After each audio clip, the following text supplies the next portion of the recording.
Hola, buenas. Vamos a dar comienzo al seminario de la actualidad normativa de la sílice cristalina respirable, nuevos requisitos y obligaciones para las empresas.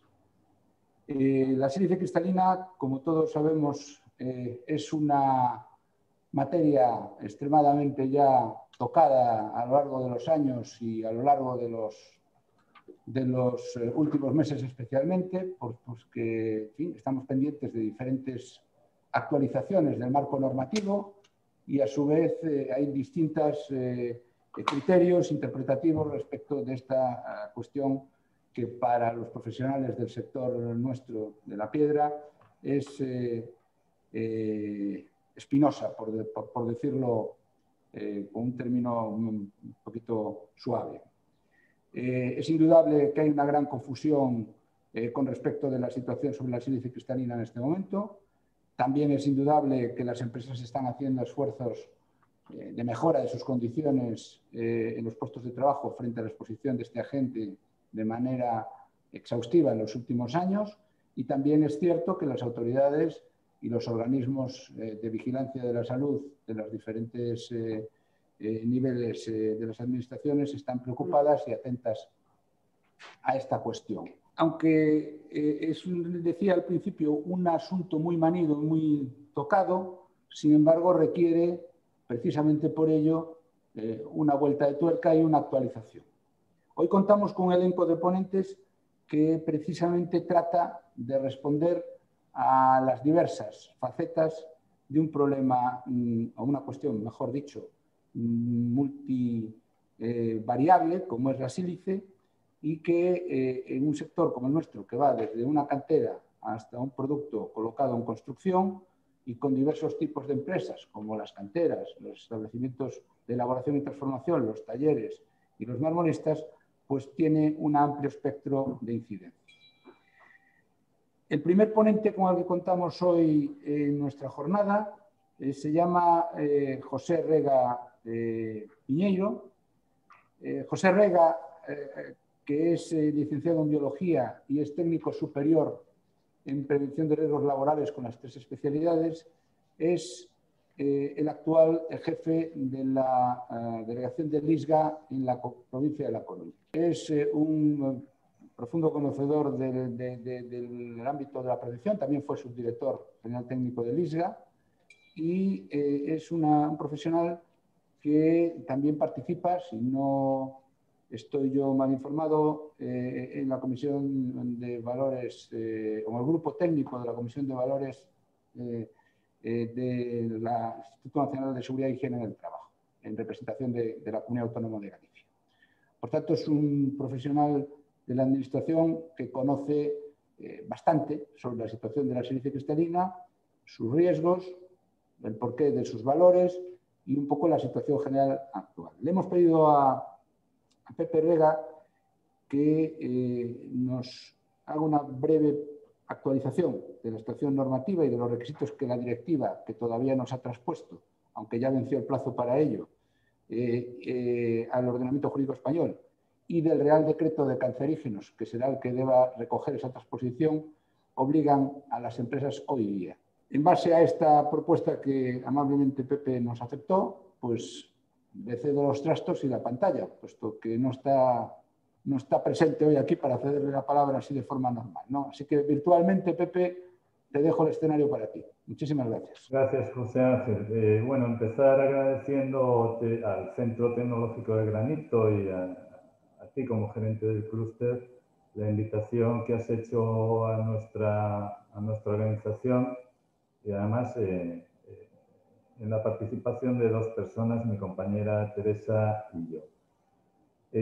Antes de empezar, voy a contar algo que José Ángel sabe, porque habíamos hablado de que el título de mi intervención hablara de novedades o contuviera ese sustantivo, novedades. Y yo le hice una pequeña broma diciendo novedades, es que novedades realmente no hay.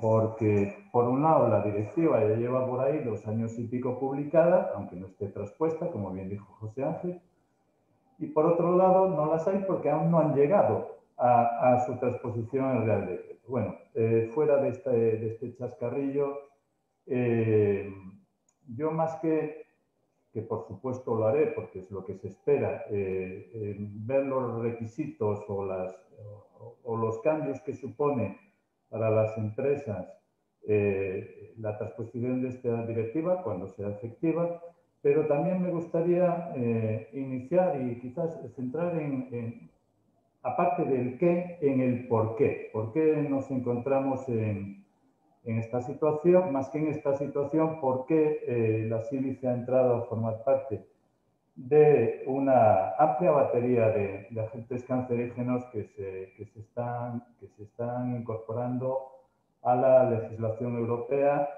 desde la primera directiva de 2017, que es la que más comentaré, y las dos que salieron en el año pasado.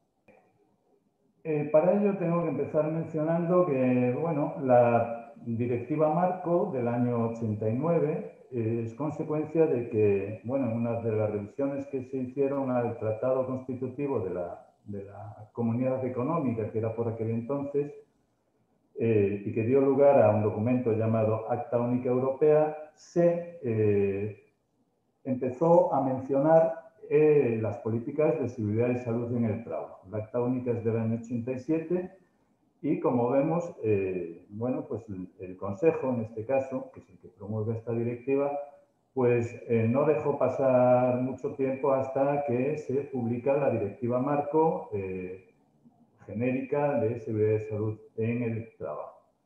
En esta directiva, en su artículo 16, dice que vendrán sus siguientes directivas para abordar temas específicos ya más concretos en prevención o en protección de la seguridad y salud de los trabajadores. Y una de las primeritas fue esta que está aquí, la directiva del año 90, la 394, la directiva de cancerígenos, en una palabra, ¿vale? De hecho, esta directiva es muy anterior a la directiva de agentes químicos, que salió, si mal no recuerdo, pues debieron de ser 7 años más tarde que esta de cáncer. Quiere decir, que fue uno de los puntos focales que primero se quiso abordar desde las instituciones europeas para trabajar en su prevención. ¿Qué ocurre? Desde entonces ha persistido el problema del cáncer laboral. El cáncer profesional es la primera, según documento de la comisión, sí, que vamos a ver más adelante, es la primera causa de muerte laboral en la Unión Europea, incluyendo accidentes, es decir, en conjunto es la primera causa de mortandad. La cifra es elevadísima, hay una gran cantidad de trabajadores en la Unión, se estima más de 30 millones, bueno, 32, expuestos laboralmente a cancerígenos, y eso tiene unos costes intangibles, porque lo que es el valor de la vida de las personas y la pérdida de sus capacidades es difícil de cuantificar, pero sí hay unos costes directos en asistencia y tratamiento y unos costes indirectos sobrevenidos por pérdida de productividad, etcétera, etcétera.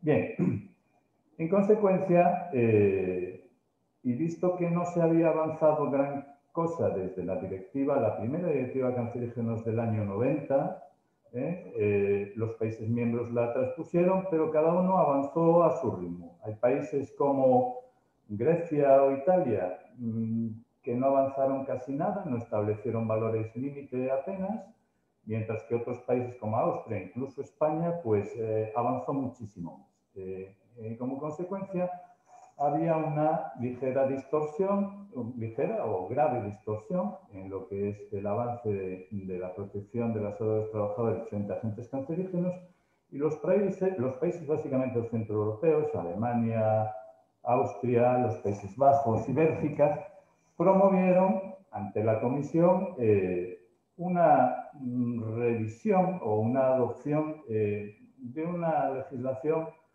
más concreta y al mismo tiempo más amplia. Bueno, fruto de esa, digamos, esa propuesta o de ese memorándum que el gobierno holandés envió en el año 94, creo recordar, a la Comisión, bueno, pues la Comisión aceptó, digamos, este reto, esta iniciativa, y se propone publicar una nueva directiva de agentes cancerígenos. Bueno, yo pongo las fuentes, tengo esa manía de poner las fuentes, de ahí de donde saco las cosas, y esta es, vamos a ver, es el documento de trabajo previo a la elaboración de esa directiva que, como digo, el Consejo y la Comisión elaboró y propuso, bueno,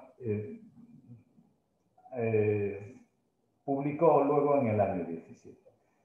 En este documento de trabajo plantea cuál es el problema. El problema es que el cáncer es la primera causa de muerte, como dije antes, ¿no? ¿Y qué es lo que nos conduce a ese problema? Bueno, pues a ese problema llegamos porque, por un lado, hay una exposición importante o significante de trabajadores agentes cancerígenos, y por otro lado, el marco legal en la Unión Europea, bueno, pues está obsoleto, está un poco desfasado, y los valores límite nacionales pues son inadecuados. Voy a desarrollar eso un poquito más. Este gráfico está sacado del mismo documento y aquí vemos que el cáncer supone el 53% de las muertes laborales en Europa, la estimación que hace en este documento. ¿De acuerdo? Y digo que incluye enfermedades y accidentes, es decir, 53% del total de causas. Y hace una estimación del número de cánceres atribuibles al trabajo por los países miembros. Aquí vemos que en España podrían atribuirse, y ya en aquella fecha, estoy hablando de un documento de, bueno, en este caso de 2011, donde se atribuye que casi 10.000 cánceres en España pueden tener un origen laboral. Esto puede parecer mucho. Quizás no sea tanto. En España anualmente la incidencia, es decir, los cánceres nuevos son cerca de 280.000, ¿vale? Las muertes son menos porque los cánceres con más incidencia son más benignos.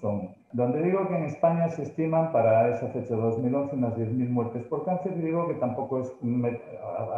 Hombre, el número es abrumador, pero como decía, hay unas más de 100.000 muertes por cáncer en España, ¿vale? Y los casos de cáncer son del orden de 280.000. Esa diferencia es porque los cánceres de más incidencia, próstata y mama, bueno, pues hoy en día, gracias a Dios, ya no dan una tasa de mortalidad alta, y esos son cánceres no atribuibles al trabajo en general, en principio, ¿vale?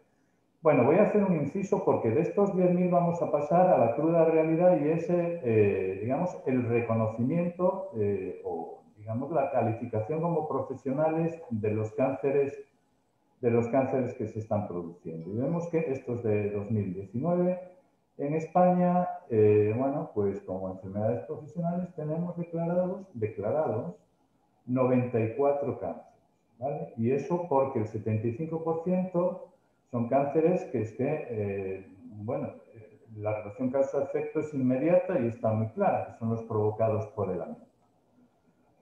Es obvio y todos sabemos que hay una infradeclaración de enfermedades profesionales, pero en el tema del grupo 6 de agentes, o sea, los cánceres, bueno, esta infradeclaración es abrumadora. O sea, no se declara ni el 1% de lo que se estima que se produce en realidad. No es solo un problema nuestro, ¿eh? En el resto de países también hay cierta infradeclaración, pero bueno, ya están a otro nivel los países, digamos, de nuestro entorno y de nuestro nivel de progreso, bueno, pues tienen unas declaraciones como mucho más próximas a la realidad que el nuestro. Bueno, salvado este inciso, y vuelvo al esquema anterior, decía que el cáncer es primera causa de muerte laboral porque hay muchos trabajadores expuestos, ¿de acuerdo? Bueno, aquí de otra publicación, la publicación científica, se ve el número de trabajadores expuestos a una batería de agentes cancerígenos, ¿vale?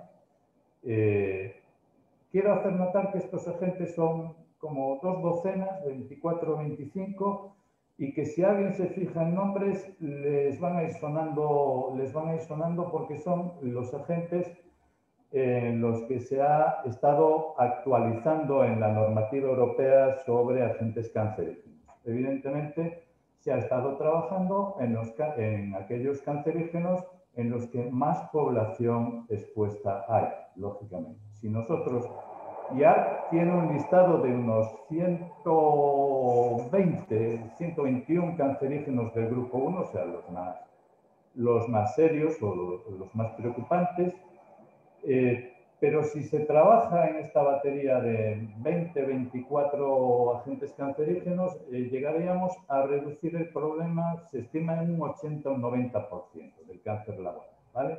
Porque, obviamente, si trabajamos sobre los cancerígenos donde los que hay más población expuesta, lograremos unos resultados a la baja en cuanto a incidencia, pues significativos.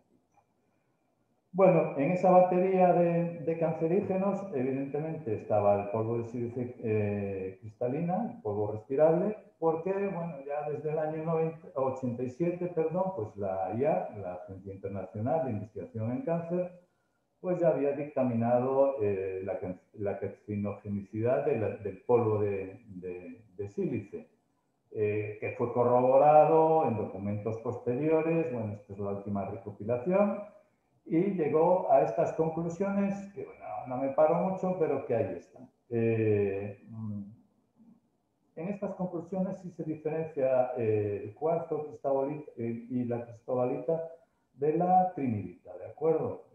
Lo menciono porque vamos a ver más adelante que los valores límites, aquí en España ocurrió, no fueron los mismos para las 3 formas cristalinas, puesto que estas conclusiones no coinciden para las 3.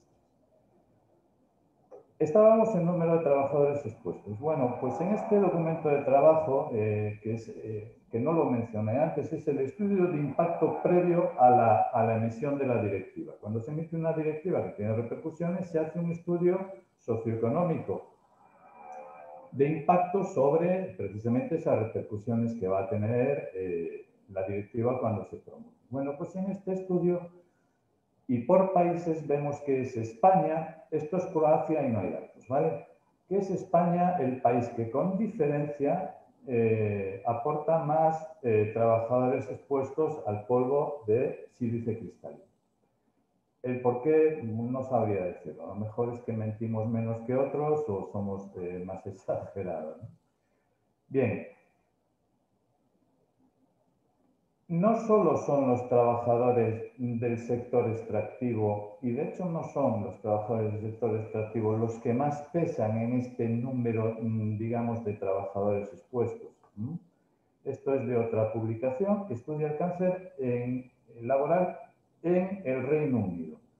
Y aquí la he puesto porque en negro se ven los trabajadores asociados al sector de la construcción, y el total de la barra es el conjunto de trabajadores. Aquí están el resto de industrias. Y vemos que para la sílice, el sector de construcción, al menos en Gran Bretaña, y no tiene por qué ser muy diferente en España, aporta un gran número de trabajadores expuestos. Es decir, es un sector que, bueno, nunca hubo una gran preocupación por la higiene, porque parece que siempre primó la seguridad, y sin embargo, ahí está y debemos de tener en cuenta. Bien, digamos, la otra causa de que el cáncer sea una enfermedad con tanta incidencia y con tanta mortalidad en Europa viene en el aspecto regulatorio, en el aspecto normativo.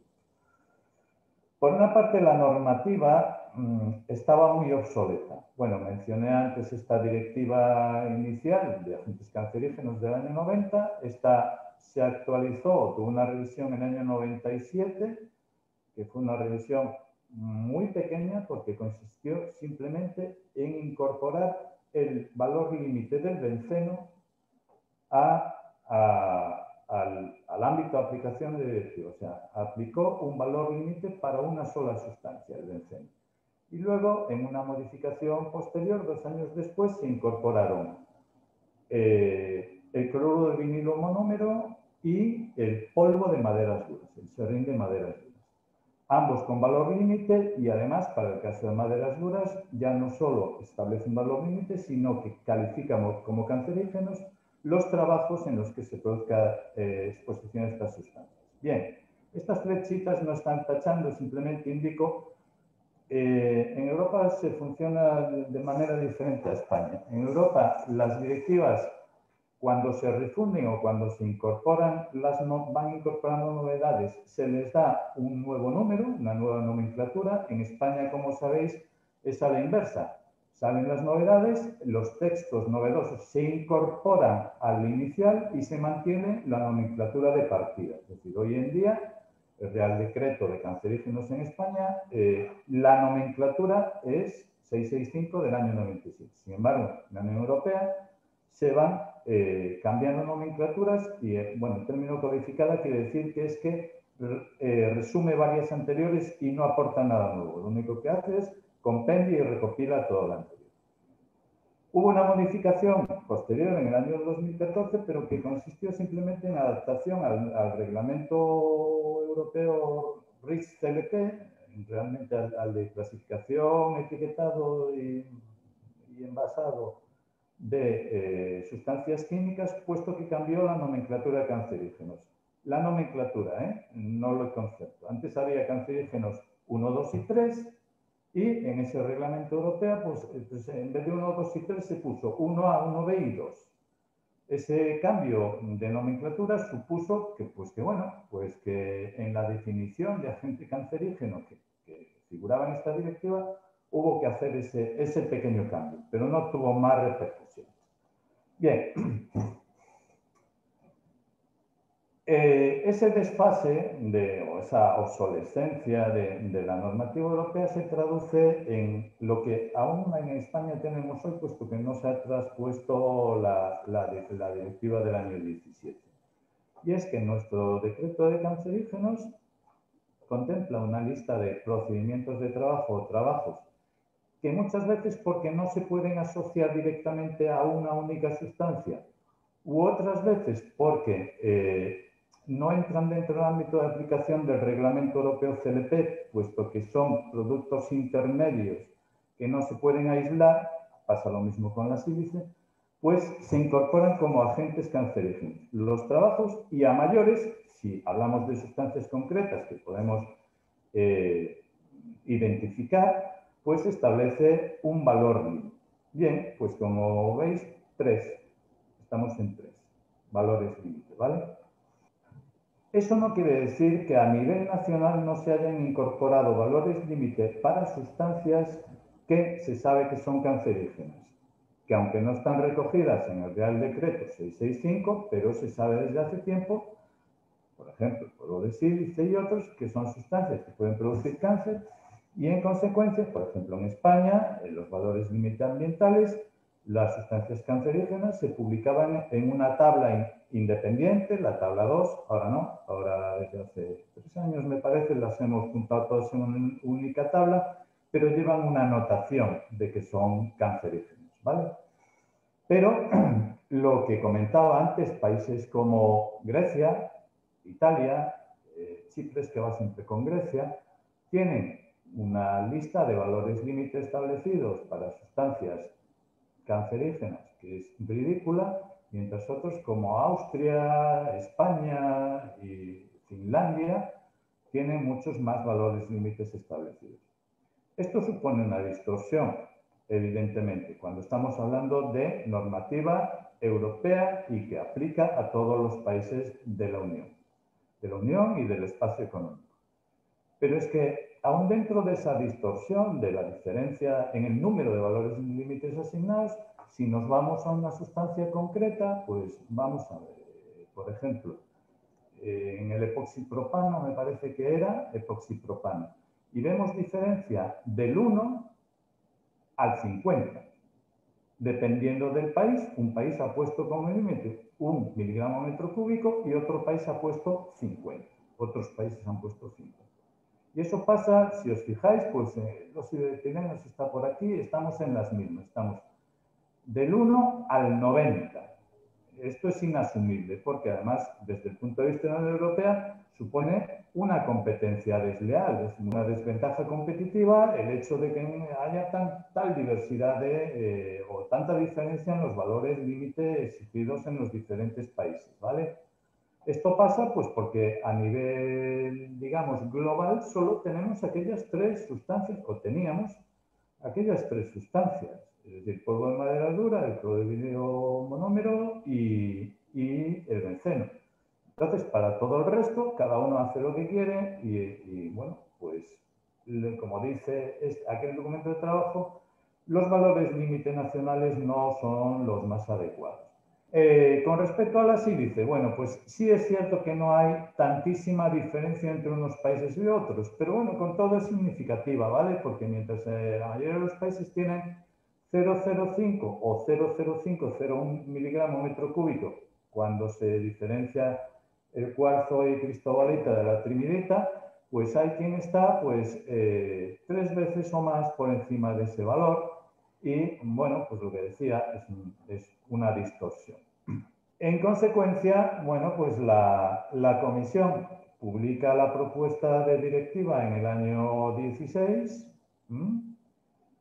y en el año 17 se publica la directiva que vamos a ver ahora. Pero incluso antes de la publicación de esta nueva directiva ya también emite una comunicación al Parlamento, al Consejo, bueno, a todo el mundo, que habla de que es necesario modernizar la legislación y que dice y recalca de nuevo y mantiene que hay que reforzar la lucha contra el cáncer profesional, que la legislación tiene que ampliarse y propone una segunda modificación de la directiva, o sea, más allá de la que vamos a hablar, y que está previsto seguir modificando la directiva. Como así fue, puesto que en el año 19, como comenté antes, salieron 2 directivas más, ¿vale?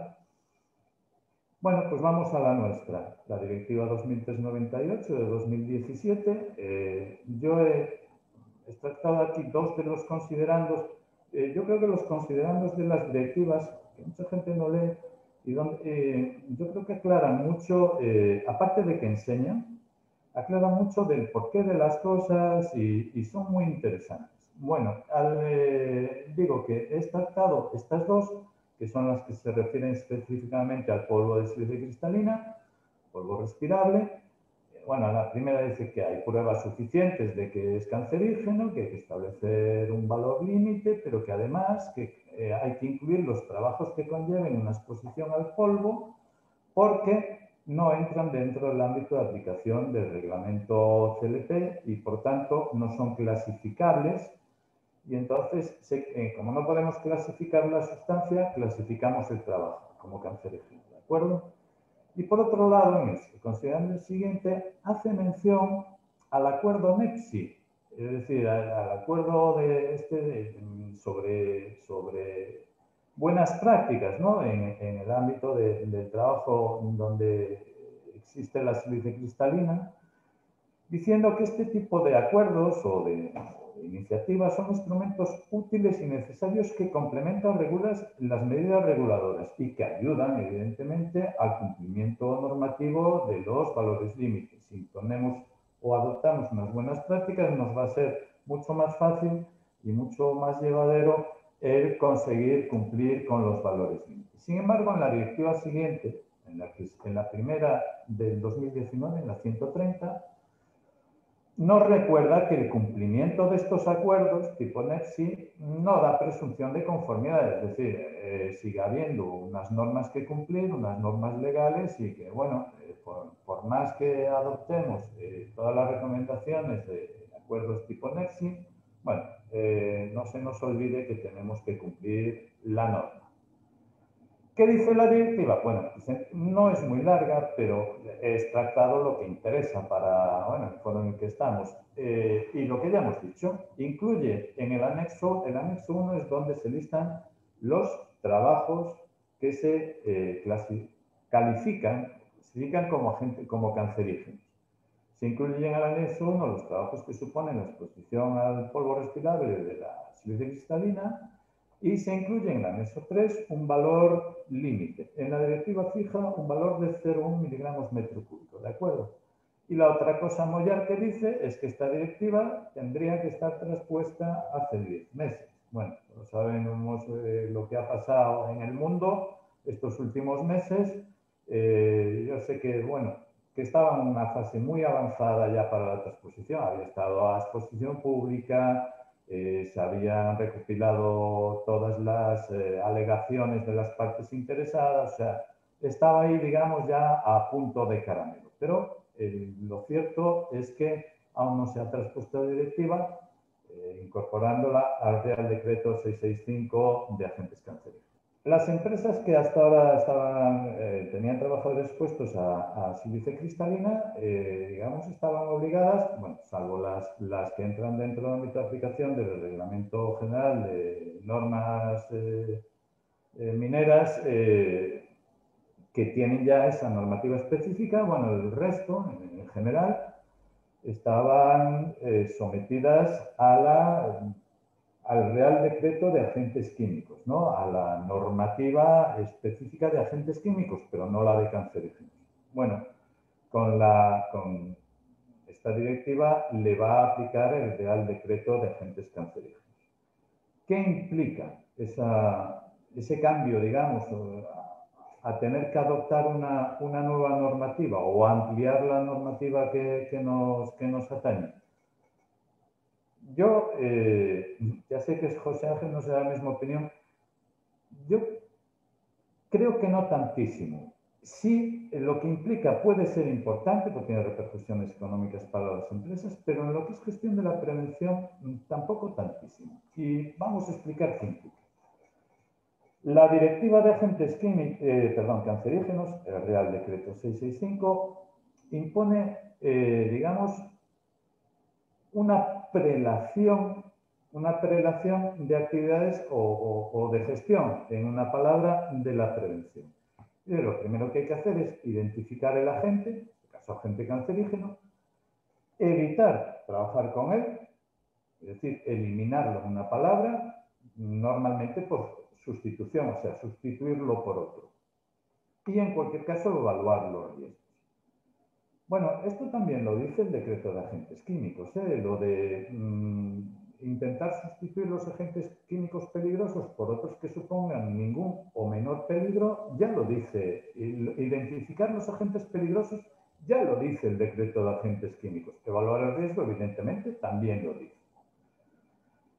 Vamos al decreto de cancerígenos.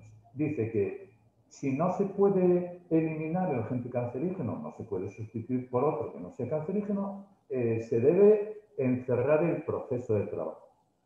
También en el decreto de agentes químicos, no lo dice con esa palabra, pero dice que se debe intentar que no haya exposición de los trabajadores poniendo las medidas o las barreras precisas para que no estén expuestos. O sea, en una palabra está diciendo casi lo mismo. ¿Que no podemos encerrar el proceso? Evidentemente, en muchas actividades, construcción, minería, no se puede, pues habrá que reducir la exposición. Y aquí sí que hay un matiz. En el decreto de agentes químicos se entiende que si se reduce la exposición a un nivel más bajo del valor límite establecido, hombre, tendremos que seguir gestionando la prevención, pero estamos, digamos, cumpliendo, ¿vale? Sin embargo, en cancerígenos se dice que se debe reducir la exposición al nivel más bajo que sea posible. ¿De acuerdo? Es decir, no debemos de limitarnos o contentarnos con cumplir el valor límite establecido, sino tenemos que reducir la exposición hasta el punto de lo que técnicamente sea posible. Y en cualquier caso, siempre habrá que adoptar unas medidas, vamos a ver ahora, y llevar una gestión de la prevención. He puesto la vigilancia de la salud aquí porque está un poco alrededor y dentro de todo esto, ¿no? Bueno, luego como Teresa nos va a hablar del protocolo, supongo que hará también anotación sobre vigilancia y no me voy a parar en ello. ¿Cuáles son las medidas que hay que adoptar? Bueno, pues después de lo que he dicho. Bueno, pues viene el artículo 5.5 del decreto 665 de cancerígenos, un listado de medidas específicas. Y fijaros, he puesto con asterisco las medidas que ya, a lo mejor no literalmente con las mismas palabras, pero sí con la misma idea, ya estaban recogidas en la normativa, en el Real Decreto de Agentes Químicos, en el 374, ¿vale? Hemos remarcado en rojo las que no están tan explícitas en el 374 como en el 665. Y algunas que están en otro decreto, pues, por ejemplo, dispositivos de alerta. Bueno, lugares de trabajo también habla de que tiene que haber medios de alerta para los casos en que sea necesario. O sea que, como decía antes, tampoco es una novedad tan rompedora. Quizás sí se produce una novedad más rompedora y no es complicada técnicamente, pero sí tiene su repercusión económica en las medidas de higiene personal y protección individual que más adelante el decreto 665 impone. Bueno, la primera es obvia, yo creo que esta ya se estaba cumpliendo desde hace tiempo sin necesidad del Real Decreto 665. La segunda es que el proveedor de ropa de protección apropiada ya está en la propia ley de prevención de riesgos laborales, ¿vale? O sea, tampoco es algo nuevo, pero sí la doble taquilla, sí los 10 minutos al final de cada turno para el aseo personal de los trabajadores y sí el lavado y descontaminación de ropa de trabajo, de manera que los trabajadores no se la pueden llevar a su casa. Yo creo que estas son, digamos, las novedades o los requisitos quizás que suponen la diferencia, porque el resto, como digo, ya estaban de alguna manera u otra contemplados. Bueno, los retetes y cuartos de aseo, los apropiados adecuados, ya están en el decreto de lugares de trabajo, que es previo aún, su directiva es previa aún a la de cancerígenos, ¿vale? Entonces, quiero decir, la gestión de la prevención sí supone ciertas novedades, pero tampoco es tan diferente de la gestión de prevención que teníamos que hacer contra o frente a agentes químicos.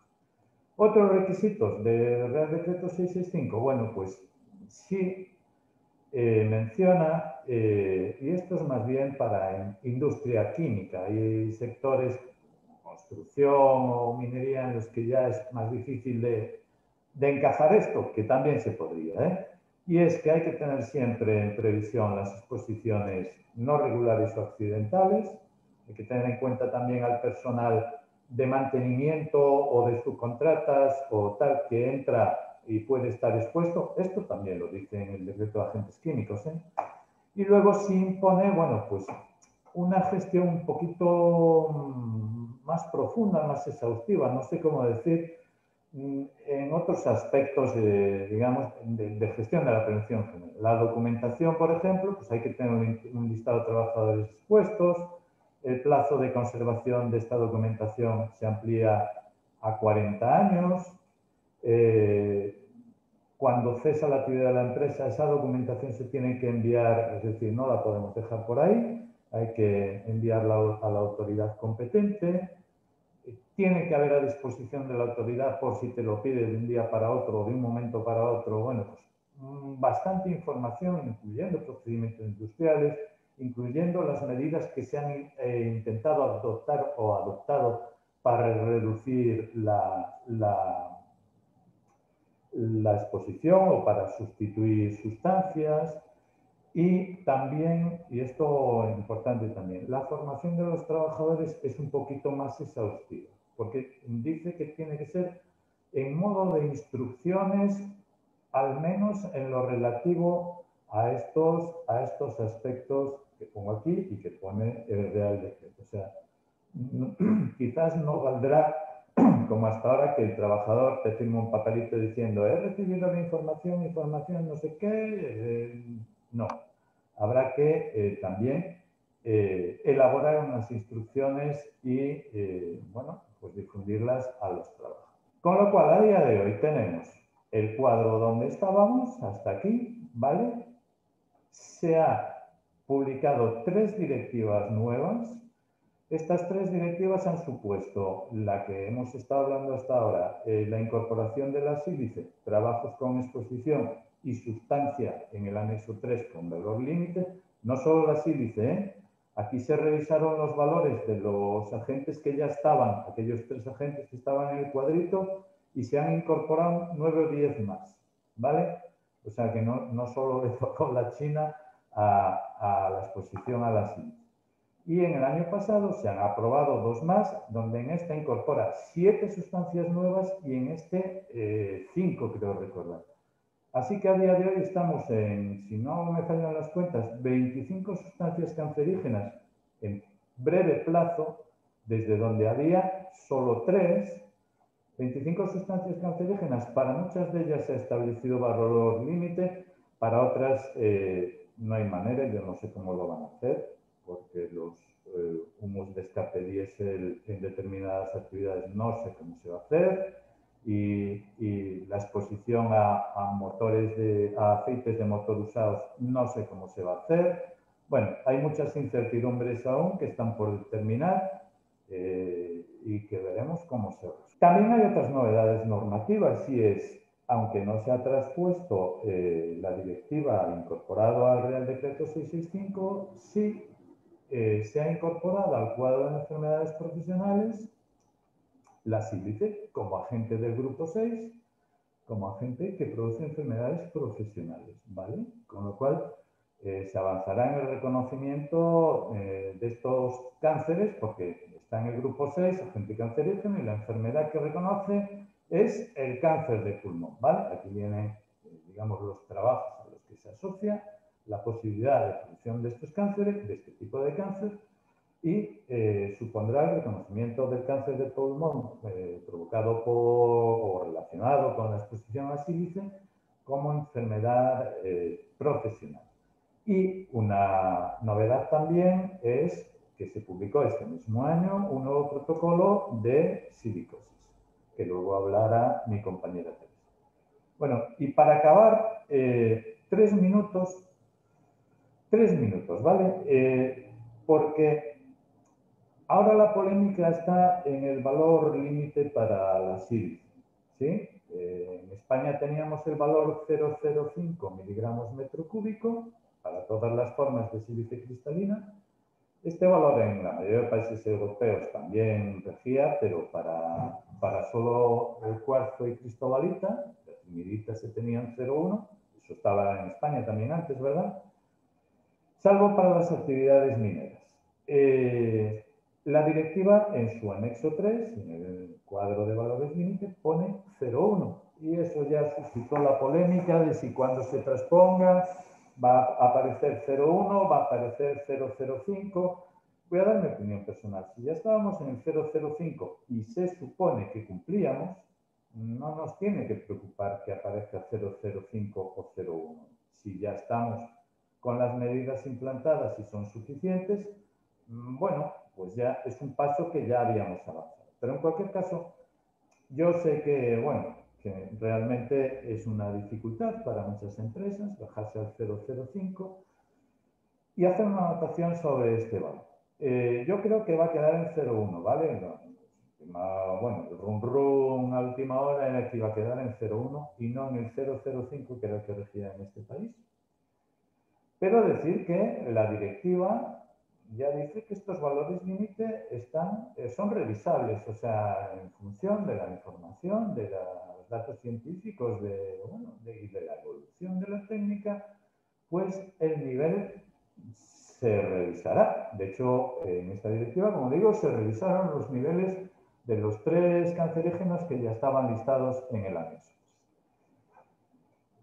¿Por qué es importante el valor límite y revisarlo? Bueno, yo aquí voy a mencionar este trabajo que es previo, es del año 2011 y dio pie también al estudio de impacto que se publicó previo a la directiva. Son los mismos autores, muchos de ellos, y es específico sobre sílice.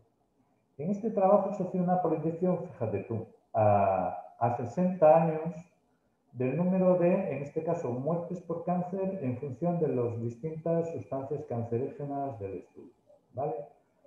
Este es la sílice cristalina respirable, ¿eh? Es decir, el mayor número de muertes por cáncer en la proyección de 60 años desde 2010 se le atribuye obviamente por cantidad de trabajadores expuestos, ¿vale? Por cantidad de trabajadores expuestos. Pero se le atribuye a la sílice cristalina respirable. Bien, aquí están las tablas en las que basan esa, digamos, esa proyección y es, bueno, ellos evalúan que en el estado actual, a 2010, hay una serie de trabajadores que en función del valor límite que aplicáramos lo sobrepasan, es decir, el 14% de los trabajadores están expuestos a más de 0,2 miligramos metro cúbico de sílice cristalina como exposición diaria, el 26% están a más de 0,1 a más de 0,1 y el 41% de trabajadores sobrepasa su nivel de exposición el 0,05 miligramos metro cúbico. Si no se tocan los valores límites que existían en 2010, se predice un número de cánceres, de incidencia de cánceres y un número de muertes por cáncer de estas magnitudes a lo largo de todo ese periodo de 60 años. Y luego finalmente aquí, bueno, el documento os lo he puesto, pone mucho más que esto y yo creo que es interesante. Hace una estimación de lo que costaría cumplir los valores límite que han establecido un poco como referencia y el ratio de coste-beneficio de esos valores límite. A mí me parece significativa esta gráfica. Y es, en color negro, situación actual a 2010, cada país con su valor límite y los valores límite que tuvieran. Gris oscuro, si aplicamos un valor límite a nivel europeo de 0,2 miligramos metro cúbico. Gris más claro, si aplicamos un valor límite de 0,1. Y gris mucho más claro, casi blanco, si aplicamos un valor límite de 0,05. Y aquí está, los DELIs, esto es años de vida ajustados de incapacidad, es decir, el número de años en vida de las personas sumados que supone una muerte prematura o una incapacidad sobrevenida por efecto de la exposición. Entonces, fijaros que la proyección, esto se hizo en 2010, no se notan grandes diferencias. Es decir, cuando se empieza a ver diferencias en la aplicación de valores límite más estrictos, y es lógico porque, como sabéis, el cáncer de pulmón provocado por sílice cristalina o asociados a la exposición a sílice cristalina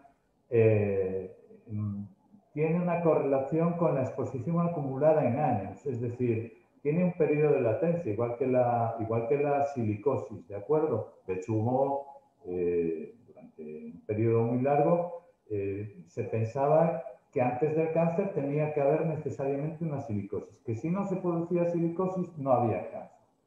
Y aún hay quien piensa eso, ¿de acuerdo? Entonces, como es un periodo de latencia tan prolongada, no se empiezan a ver resultados en lo que es la rebaja de, digamos, de lo que son muertes o incapacidades hasta muchos años después. Pero que aquí sí será significativa esa diferencia, ¿de acuerdo? Es decir, que el establecimiento de un valor límite más alto o más bajo, y aquí estábamos de la mitad al doble, no se puede esperar repercusiones a corto ni a medio plazo, con lo cual tampoco podemos entrar en la dinámica o en el discurso, mira, se cambió el límite y no se nota. Bueno, no se nota, pero sí se notará.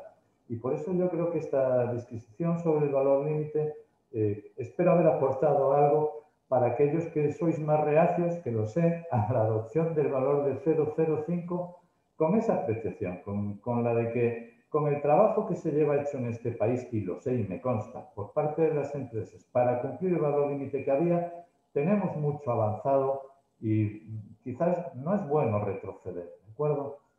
Y por mi parte, nada más, creo que me he pasado de la hora. Espero no haberos aburrido. Muchas gracias por vuestra atención. Espero que haberla tenido. Gracias.